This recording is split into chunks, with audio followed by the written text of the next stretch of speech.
Do I endorse Ed Miliband as Labour Party leader, or do I prefer another candidate? Well, I would have preferred Andy Burnham or Ed Balls to have run and been elected. But let's find out a little bit more about Ed Miliband and should we give him a chance? Well, I'll just read from Wikipedia page because it's quicker and simpler.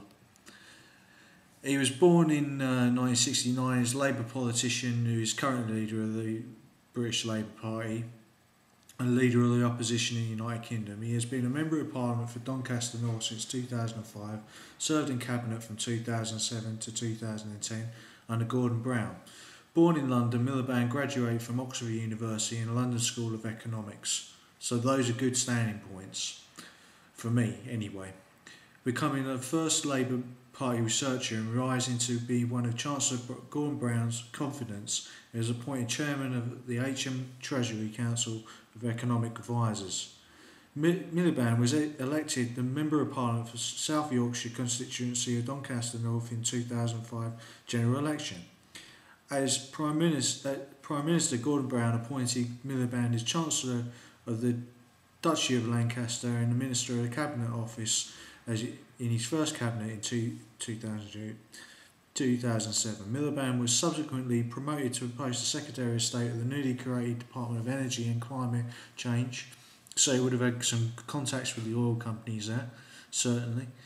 He's a position he held until 2008, and then in September the 25th he was elected leader of the Labour Party with a support of 50.654% of the Electoral College.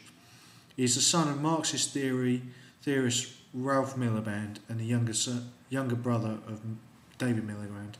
Now, the fact that he's the son of a Marxist theorist is something of a little bit of that disturbs me, as I am a social democrat. I am not a Marxist. He's an atheist and a Jewish person of Polish descent, and so you can see that his background is of foreign descent. But he's got a very good background in economics. Milliband was educated at Primrose Hill Primary School, Camden, and then Haverstock Comprehensive in Chalk Farm area of North London, and after completing his A-levels he read philosophy, politics and economics at Corpus Christi College in Oxford, very good college, and gained a Bachelor of Arts there, followed by a London School of Economics where he studied economics and obtained a Master's degree of Science degree. After a brief career in television journalism, Milliband became a speechwriter and researched for the Shadow Chief Secretary to the Treasury, Harriet Harman, who I would prefer to be Prime Minister. I think Harriet Harman would be a brilliant Prime Minister. And then was Shadow Chancellor of the Exchequer, Gordon Brown, the following year. That was 1993. In 1997, following landslide Labour election, yes, victory, Milliband was appointed as one of Gordon Brown's special advisors with specific responsibilities as a speechwriter. In 1999, Milliband was involved in the process of building Labour's manifesto for the forthcoming Scottish parliamentary elections.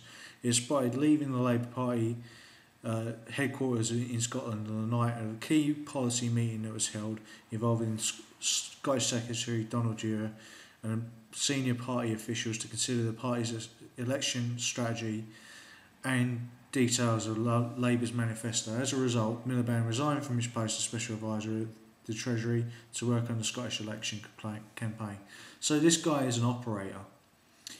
It was reported that part of Milliband's Scottish role was to take charge of Labour's rebuttal operation. And then in 2002 it was announced that Milliband would take a 12-month unpaid sabbatical from the Treasury to visit as a visiting scholar at the Centre of European Studies of Harvard University. So this guy is very strong on Europe, and he's actually very well liked by Angela Merkel and Herman Van Rompuy. So he could make a good Prime Minister. So we should give him a chance. and he stayed at Harvard for 2 semesters.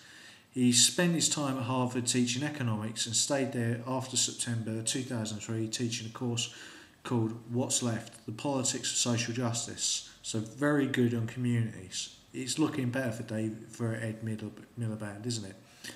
He was granted access to Senator John Kerry and reported back to Brown on the presidential hopeful's progress. In January 2004, he was appointed chairman of the HM Treasury Council for Economic Advisors, directing the UK's long-term economic planning. So this guy has got a long standing in government. He's an operator behind the scenes. In government, he was in the Treasury, and he resigned from the Treasury to stand for election to become an MP. For Secretary of State for Energy and the Climate, and he was in a cabinet reshuffle, and Milliband announced that the British government would legislate to obligate itself to cut greenhouse emissions by 8% by 2050 rather than 60% in carbon dioxide. What man-made carbon dioxide has to do in